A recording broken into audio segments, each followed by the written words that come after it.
Olá pessoal, tudo bem? Neste vídeo trataremos sobre o assunto conjuntos numéricos. Os conjuntos numéricos, eles apresentam em seus elementos algumas características em comum, certo? E para começar vamos ver aqui o conjunto dos números naturais, que é esse primeiro aqui, certo? Esse n ele representa o conjunto como um todo, certo? E observemos que dentro do conjunto dos números naturais, nós temos aqui 0, 1, 2, 3. Nós não temos aqui, por exemplo, um número decimal, como 0,5, um meio, por exemplo, certo? Nós não temos aqui uma dízima periódica, nós não temos também uma dízima não periódica. Então, esses números, eles foram criados pensando na possibilidade de se contar objetos, certo? E temos aqui o conjunto dos números inteiros. Observe que o conjunto dos números inteiros, certo? Que é esse conjunto aqui representado pela letra Z, ele inclui o conjunto dos números naturais. Então, os números naturais, eles estão contidos no conjunto dos números inteiros. O conjunto dos números inteiros, ele já apresenta os números negativos, tá vendo? Além de ter os naturais, temos os números negativos, ok? Aqui uma dúvida que alguns podem ter e eu já coloquei aqui como observação. Por exemplo, qual é o módulo de um número inteiro? Certo? Nós temos o número menos 3, por exemplo. Eu coloquei aqui menos 2 como exemplo. Qual o módulo do número menos 2? É igual a 2. O que isso significa? Na verdade, o módulo ele dá o resultado à distância, que tem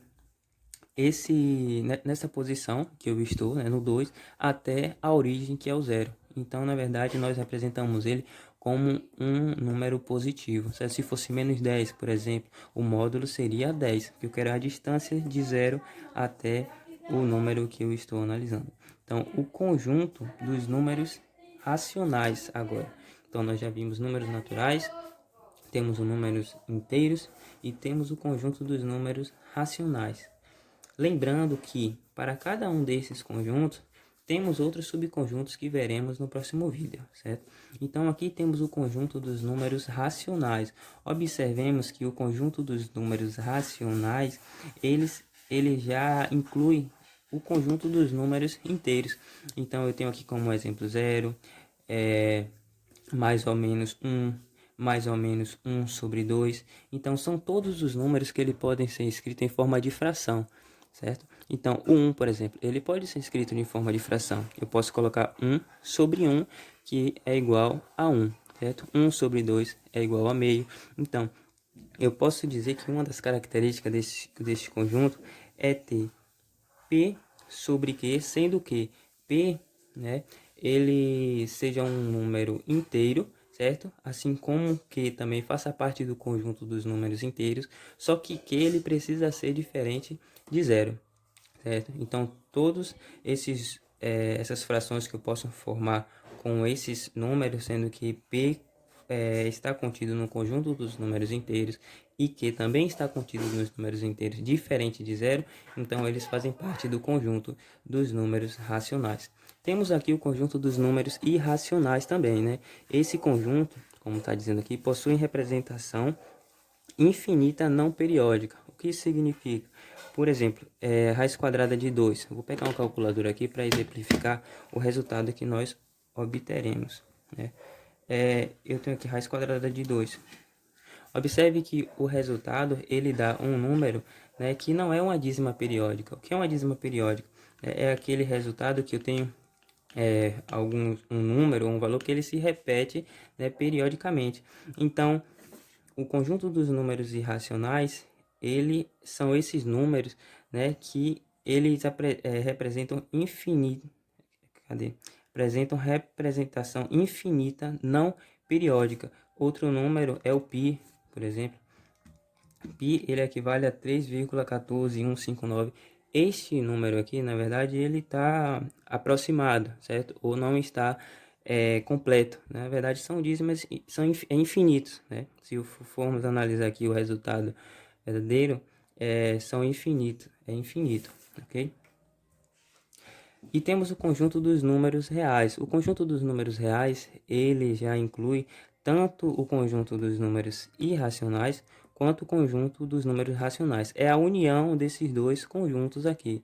Nós veremos no diagrama e vai ficar melhor para poder compreender. E outra coisa que precisamos entender é que o conjunto, se eu tenho um valor que ele faz parte do conjunto dos números racionais, ele não vai fazer parte do conjunto dos números irracionais. E assim também, se eu obtenho um valor que ele faz parte do conjunto dos números irracionais, ele não faz parte do conjunto dos números racionais. É o que está escrito aqui. Se eu fizer conjunto dos números racionais, interseção, com o conjunto dos números racionais, eu obtenho um conjunto vazio. Como assim? Eu ainda não consigo entender. Por exemplo, se eu tenho aqui no conjunto dos números racionais, o número 1 meio, eu sei que é 0,5. Se ele é 0,5, ou seja, ele não tem, não possui uma representação infinita não periódica, certo? Ele é um número vai dar o resultado do número decimal, se eu for colocar em número decimal, e finito. Então, ele não faz parte do conjunto dos números irracionais. Assim como se eu tiver um número irracional, como a raiz de 2, por exemplo, o π, ele não faz parte desse conjunto dos números racionais, certo? Então, e o conjunto dos números reais é a união desses dois conjuntos numéricos, tanto os racionais quanto os irracionais.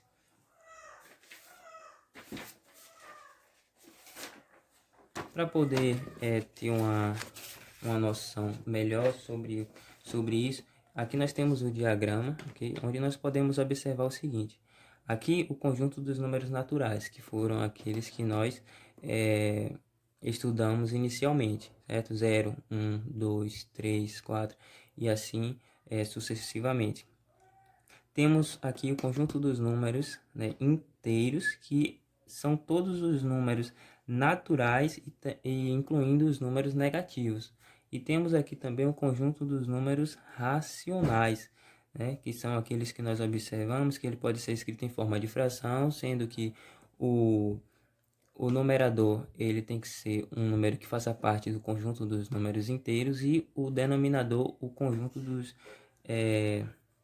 faça parte do conjunto dos números inteiros diferente de zero. E aqui os números irracionais, certo? Como nós estamos vendo, se ele faz parte do conjunto racional, ele não faz parte do conjunto irracional, certo? Não tem aqui uma interseção entre eles. Ou ele é racional ou ele é irracional. E aqui temos o conjunto dos números reais, que inclui todos esses conjuntos, certo? Então é isso. No próximo vídeo nós veremos também os subconjuntos de cada conjunto desse que foi citado aqui, certo? Porque cada um desses conjuntos ele tem outros subconjuntos, como por exemplo somente os números positivos, os números negativos, os números não nulos, e dentre outros.